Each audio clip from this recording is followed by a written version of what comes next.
اور بلا شبہ اللہ رب العزت صبر کرنے والوں کے ساتھ ہے۔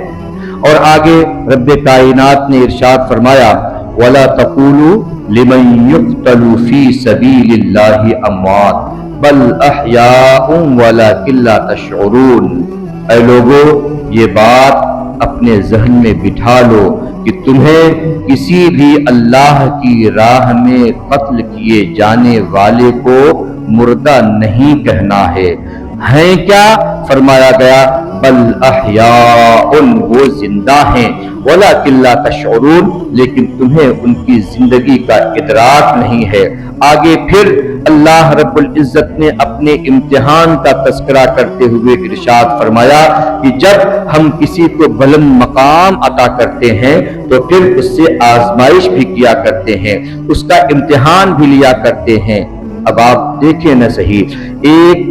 استاذ ہوتا ہے جو استاذ اپنے بچے کو اور اپنے شاگرد کو خوب اچھا پڑھاتا ہے، خوب اچھی تعلیم دیتا ہے اور ہر طرح کے نکات اس کے ذہن میں بٹھانے کی کوشش کرتا ہے، اور پھر ایک وقت وہ آتا ہے کہ وہی استاذ امتحان لیتا ہے۔ جب تک وہ پڑھاتا رہتا ہے تب تک شاگرد جو بھی پوچھے استاذ دل کھول کر اسے بتاتا ہے، استاذ اس کے دماغ میں، اس کے ذہن میں، اس کے قلب میں علم کی روشنی ڈالنے کی کوشش کرتا ہے۔ لیکن وہی بچہ، وہی شاگرد، وہی طالب علم جب میدان میں آتا ہے، جب وہی طالب علم امتحان گاہ میں آتا ہے تو پھر استاذ اس کو بتاتا نہیں ہے، بلکہ یہ کہتا ہے ہم نے تمہیں جو بتایا ہے، جو سمجھایا ہے، اسی میں سے تمہارا امتحان ہونا ہے، جو ہم نے تعلیم دی ہے اسی میں سے تمہارا امتحان ہونا ہے۔ اب تم کو کچھ بتایا نہیں جائے گا، تم کو کچھ سمجھایا نہیں جائے گا، یہ امتحان کی گھڑی ہے، اور امتحان کی گھڑی میں تمہیں اپنے ان تمام پڑھے ہوئے دروس کو یاد کر کے اپنے امتحان میں کامیابی حاصل کرنی ہے۔ رب کائنات نے بھی اپنے تمام بندوں کے درمیان میں قرآن مقدس کے ذریعے سے یہ اعلان فرما دیا، اے انسان، ہم نے تمہیں اپنی رحمت کا حصہ عطا فرمایا، کبھی جو کبھی بھوک کے ذریعے سے تمہاری آزمائش کی جائے گی، ہم نے تمہیں نعمت عطا فرمائی ہے، طرح طرح کی نعمتیں عطا فرمائی ہے، کھانے کی نعمتیں ہیں، پینے کی نعمتیں ہیں، اور اس طرح سے لطف اندوز ہونے کی نعمتیں ہیں۔ رب کائنات نے ارشاد فرمایا اے میرے بندو، میں نے تمہیں ہر طرح کی نعمتیں عطا فرمائی ہے، کبھی ایسا بھی وقت آئے گا جب تم سے نعمتوں کو دور کر دیا جائے گا اور تمہارا امتحان لیا جائے گا کہ تم کو جب نعمتیں دی ہے تو شکر ادا کیا ہے، آج تمہارے پاس سے نعمتوں کو کھینچ لیا گیا ہے تو کیا تم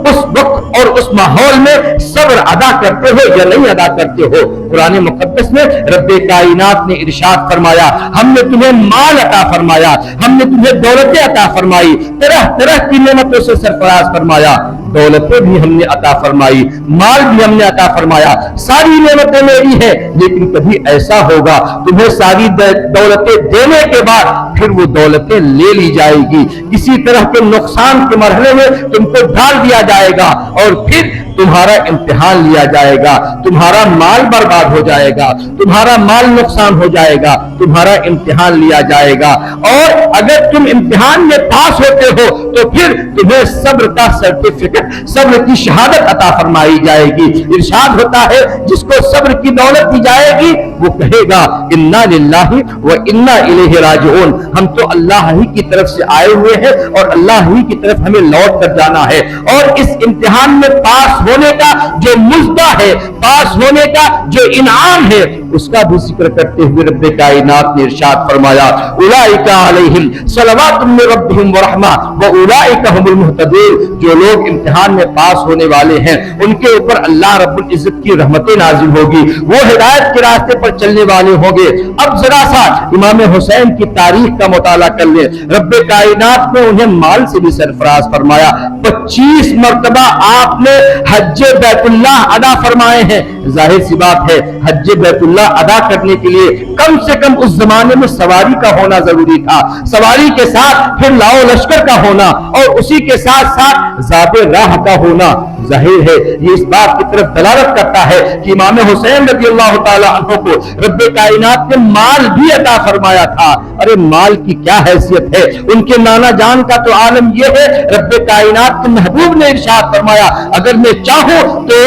یہ مکہ اور مدینہ کے پہاڑ میرے ساتھ سونے کا پہاڑ بن کر میرے ساتھ چلتے رہے، لیکن میں نے مال کو اتنی فوقیت نہیں دی ہے، میں نے تو اللہ رب العزت کی رحمت کا سہارا لیا ہے، مال کا سہارا نہیں لیا۔ البتہ امام حسین رضی اللہ تعالی عنہ کو رب کائنات نے مال بھی عطا فرمایا، جمال بھی عطا فرمایا، وقار بھی عطا فرمایا، عزت بھی عطا فرمائی، اور رب کائنات کا ارشاد ہے جب ہم کسی کو مال عطا فرماتے ہیں، کسی کو جمال عطا فرماتے ہیں، کسی کو دنیا کی تندرستی عطا فرماتے ہیں، کسی کو دنیا کی بہتات اور کثرت عطا فرماتے ہیں، تو کبھی کبھی ہم اس سے امتحان بھی لیتے ہیں۔ رب کائنات نے خود ہی ارشاد فرمایا وَلَنَبْلُوَنَّكُمْ بِشَيْءٍ مِّنَ الْخَوْفِ وَالْجُوعِ وَنَقْصٍ مِّنَ الْأَمْوَالِ وَالْأَنفُسِ وَالثَّمَرَاتِ۔ اے میرے بندو سنو، جب میں تمہیں مال دیتا ہوں، جب تمہیں جمال دیتا ہوں، تو کبھی کبھی تمہارے اوپر خوف مسلط کر کے میں تمہیں آزماتا ہوں۔ ویسے تو عام حالات میں